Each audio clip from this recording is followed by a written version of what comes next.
Assalamualaikum warahmatullahi wabarakatuh. Perkenalkan, nama saya Fani Rizal Variansyah dari kelas 5B Pendidikan Informatika. Nah, untuk kali ini saya akan membuat media pembelajaran terkait konfigurasi DNS server.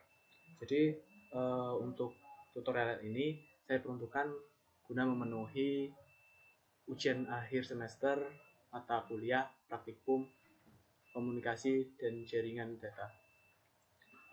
Baik, sebelum kita melakukan konfigurasi DNS server, alangkah lebih baiknya jika kita mengetahui apa sih itu DNS server. Jadi DNS server itu adalah domain name server, yang mana cara gampangnya itu sebuah domain yang dapat mengubah URL menjadi sebuah IP address yang IP address-nya itu bisa kita atur sesuai dengan apa yang kita lakukan pada konfigurasinya itu. Jadi baik, langsung saja kita masuk ke konfigurasinya. Nah, di sini sebelumnya saya sudah menyiapkan VirtualBox karena saya tidak menggunakan Linux, jadi saya memerlukan VirtualBox untuk melakukan DNS server Debian ini. Dan tampilan awalnya jika kita mulai Debiannya ini, itu tampilan awalnya seperti ini. Kita akan login itu menggunakan username yang sudah saya atur sebelumnya. Langsung saja kita login dengan passwordnya, lalu kita login, kita klik login. Baik, kita tunggu sampai prosesnya berjalan.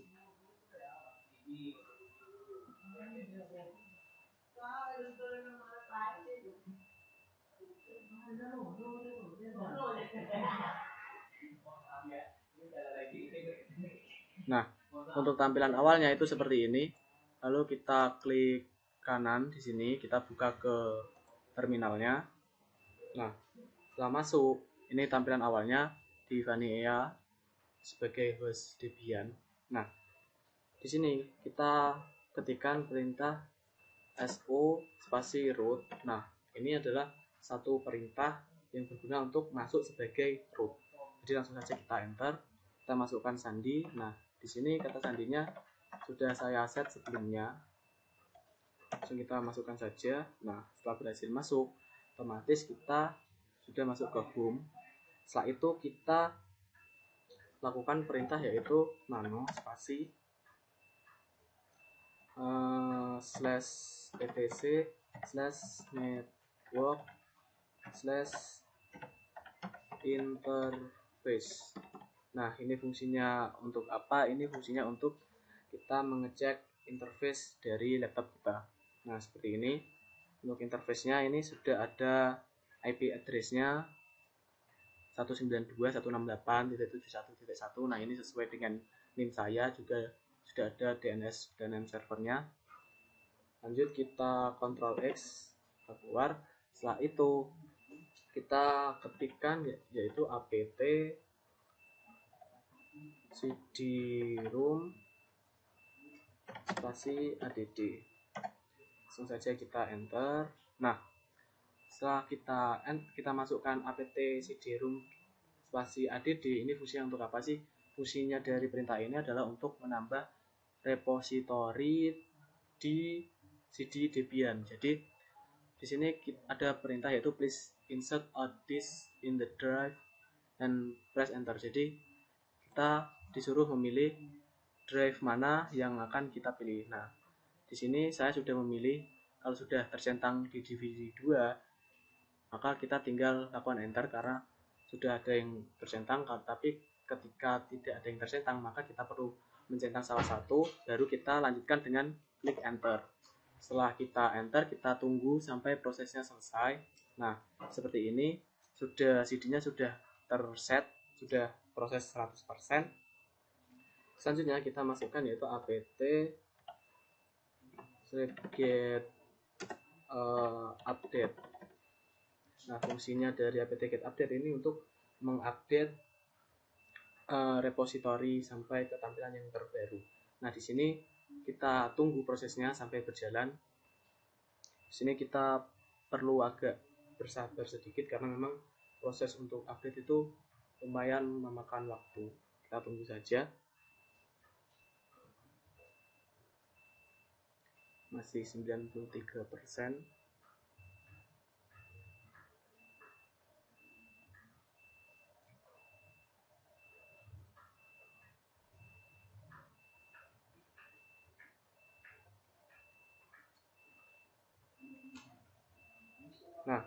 Nah, ini kita sudah update, sudah 100%, proses sudah selesai, maka selanjutnya kita bisa mengetikkan apt script get install bin 9. Nah, ini fungsinya untuk menginstal paket bin 9. Langsung saja kita enter. Nah, karena saya sudah pernah menginstal sebelumnya, maka tampilannya akan langsung cepat seperti ini. Jadi ini bin 9 is already the newest version. Jadi ini sudah termasuk versi yang terbaru. Tapi jika teman-teman belum melakukan install bin 9, maka nanti kalian perlu menunggu proses sampai nanti ada tampilan perintah. Nanti kalian ketikkan y karena kalian ingin melanjutkan ke konfigurasi DNS-nya. Seperti itu. Selanjutnya kita ketikkan cd etc/bin lalu kita enter. Setelah kita enter, lalu kita masukkan nano name conf default zones. Nah, ini fungsinya untuk kita konfigurasi. Maaf di sini kurang nano. Nah, nano name conf default zone ini untuk konfigurasi. Nah, setelah itu ketika sudah masuk di ini, maka kita bisa mengganti localhost-nya itu dengan ini, dengan domain kita. Nah, di sini sudah saya ganti. Terus di file db.debian ini juga saya ingin ganti dengan Fani71 agar lebih mudah nantinya. Nah, setelah itu semuanya sudah terganti, kita Ctrl X, lalu kita simpan dengan Y, lalu kita enter. Setelah enter, lalu selanjutnya kita masuk ke mohon maaf sebelumnya kita coba cek dulu. Nah, ya ini ada di bagian zone yang kedua ini kita harus set dulu ke IP kita, IP yang sudah kita set di awal tadi. Nah, di awal tadi kan IP saya itu 192.168.71.1. Nah, itu kita setnya itu dari belakang dulu. Jadi dari 71.168.192. Setelah itu kita set dari belakang. Setelah itu kita pilih dari tadi, kita Ctrl X keluar. Dan selanjutnya setelah itu kita masukkan perintah yaitu cp spasi db titik lokal spasi db titik Fani 71. Nah, kenapa di sini ada db lokal sama db Fani 71? Itu artinya yang tadi kan perintah sebelumnya di name konfigurasi itu kan ada yang namanya db lokal. Nah, tadi di db lokal itu sebelumnya ada db debian. Nah, dari db debian tadi sudah saya ganti menjadi db Fani 71. Jadi fungsinya untuk itu. Kita copy, setelah itu kita enter. Selanjutnya kita copy lagi yang di IP yang sebelumnya db.127, kita copy menjadi db.192. 192 itu sesuai dengan IP yang sudah saya tentukan sebelumnya. Setelah kita ketikkan seperti ini, lalu kita enter. Selanjutnya kita lanjut ke perintah yaitu nano spasi db titik nano spasi db Fani 71. Selanjutnya kita enter. Nah, di sini kalau kita sudah masuk ke sini, kita ganti yang localhost itu kita ganti sesuai dengan domain kita tadi. Domain yang saya set tadi yaitu fani71.edu. Setiap ada kata localhost kita ganti menjadi fani71.edu sesuai dengan domain kita tadi. Ini yang localhost ini juga kita ganti menjadi fani71.edu. Lalu IP-nya ini kita ganti sesuai IP yang tadi 192.168.71.1. Selanjutnya yang AAA ini kita ganti menjadi A, tinggal satu saja. IP-nya masih sama, yaitu 192.168.71.1. Lanjut, kata add itu kita ganti menjadi www. Selanjutnya di bawahnya, karena saya ingin konfigurasi di World Wide Web dan FTP-nya, maka saya tambahkan FTP. Lalu ini kita kasih in, kita kasih A. Selanjutnya kita masukkan 192.168.71.1. Lalu kita Ctrl X, kita simpan, lalu kita enter. Setelah itu kita lakukan konfigurasi di IP address-nya, yaitu di DB192. Nah, yang atas tadi kan yang DB Fani71 itu kan kita konfigurasi domain. Nah, di 192 kita konfigurasi di bagian IP address-nya, lalu kita enter. Sama untuk yang setiap yang localhost kita ganti menjadi domain kita sendiri, fani71.edu. Ini juga fani71.edu. Localhost ini juga kita ganti fani71.edu.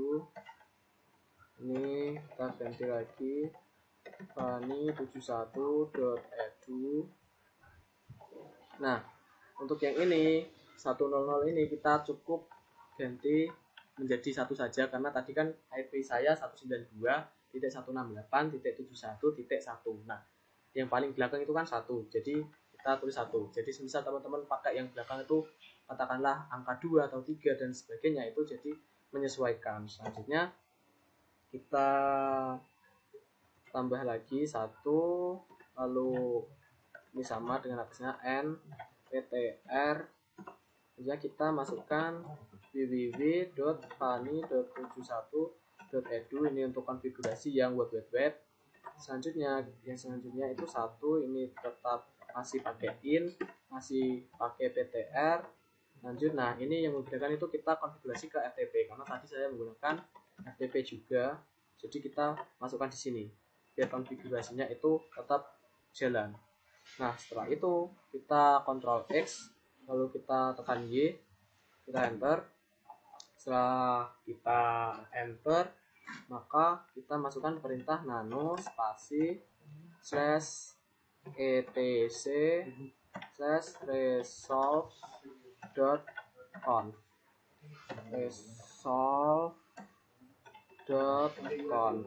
resolve.conf itu kita enter. Nah, setelah kita enter, ini name servernya kita ganti sesuai tadi, yaitu 192.168.71.1. Setelah itu kita masukkan search ini untuk mencari domain yang sudah kita set tadi, fani71.edu. Setelah itu kita Ctrl X, kita tekan Y, lalu kita enter. Setelah kita tekan enter, lalu kita lakukan perintah untuk restart, yaitu /etc/init.d/bin9 spasi restart, kita enter. Nah, kalau sudah muncul perintah oke, berarti restart kita sudah berhasil. Selanjutnya langkah yang terakhir yaitu kita masukkan perintah nslookup ke IP address yang sudah kita set sebelumnya, yaitu 192.168.71.1. Kita enter. Setelah kita enter, maka akan muncul IP address-nya juga dengan namanya. Nah, di sini kalau sudah ada tampilan seperti ini, maka konfigurasi DNS kita sudah berhasil. Nah, kita sudah melakukan pengujian untuk melihat nama dan domain dan IP address melalui IP address. Maka yang selanjutnya kita coba lagi pakai nslookup dengan menggunakan nama domain, yaitu nslookup fani71.edu. Kita enter. Nah, kalau muncul seperti ini, maka otomatis bisa dipastikan bahwasanya konfigurasi kita sudah berhasil dan proses sudah selesai. Mungkin itu saja yang dapat saya jelaskan terkait tutorial konfigurasi DNS server. Yang perlu dipahami oleh teman-teman di sini adalah setiap perintah yang diinputkan itu jangan sampai kurang spasi atau salah huruf atau apapun itu, atau tipe, karena itu akan sangat berpengaruh pada jalannya konfigurasi. Sudah, itu saja yang dapat saya sampaikan. Terima kasih. Wassalamualaikum warahmatullahi wabarakatuh. Waalaikumsalam.